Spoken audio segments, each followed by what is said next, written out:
There are examples of American media which serve as documents that reflect the nation's cultural and socio-political experiences at the time.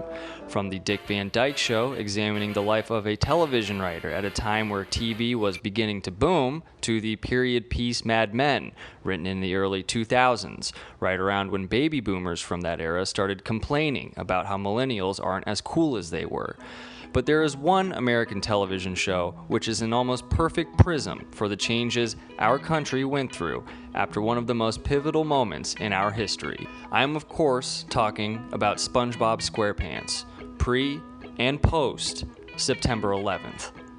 Spongebob SquarePants, which began in 1999, is representative of the time, about a young homeowner and his neighbors who all live in their respective properties, despite only working service jobs or not working at all. The show's beginning reflected rather outdated values, from Plankton's belief that his education entitled him to some sort of success. I went to college! To SpongeBob's jealousy of Sandy's attraction towards traditional masculinity. However, it was later discovered that SpongeBob's paranoia was not unwarranted, as Sandy Cheeks and Larry the Lobster admitted to an intense sexual relationship while on the set of these shoots. Incidentally, the last episode, before the 9/11 attacks, was the notorious episode Band Geeks. Initially aired on September 7, 2001, Band Geeks would become infamous for its depiction of celebrating American triumph, something which would begin to dissolve almost immediately afterwards. So what happened?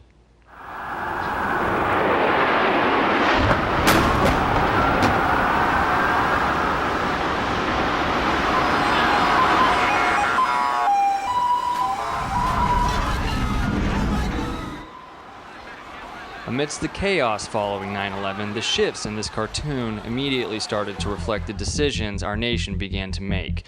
In fact, this was even foreshadowed in a previous episode, Secret Box, which highlighted the death of privacy that the Patriot Act would slowly begin to initiate. National unity quickly gave way to more negative public sentiment of our involvement in the Middle East. There are noticeable parallels between the Iraq War and the episode Snowball Effect. Both the Bush administration and Squidward abandoned their initial strategy of building positive diplomatic relations with the local populace in favor of a less trusting us versus them approach to counterinsurgency. Both Squidward's isolationism and U.S. foreign policy were founded on a lie. As the belief grew that the American public had been lied to and the United States was simply invading other parts of the world for oil, another belief began to emerge, that the United States wasn't a democracy at all, but simply serving the needs of the most powerful individuals in politics and business. Nothing proved this more than the housing crash of 2008. The Occupy movement created a newfound distrust in capitalism, which is perfectly embodied in Graveyard Shift. This episode symbolized the growing anxieties of the average American worker due to ever-widening income inequality. The antagonist of the episode is revealed to be Nosferatu, a literal vampire who wastes electricity and analog to elitist overconsumption, sucking the blood from the working class. The point is further demonstrated when Mr. Krabs, SpongeBob's boss, becomes a robot, reflecting the managerial class's dependence on automation, replacing the average American worker. The economic shifts of post-9/11 America gave rise to new socially liberal values as well.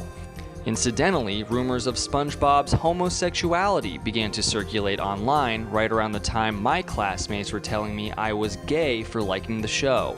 And, much like our involvement in the Middle East, we eventually lost track of whether or not Spongebob SquarePants was still running, assuming that at some point it had stopped, only to learn that 20 years later, it still hadn't ended.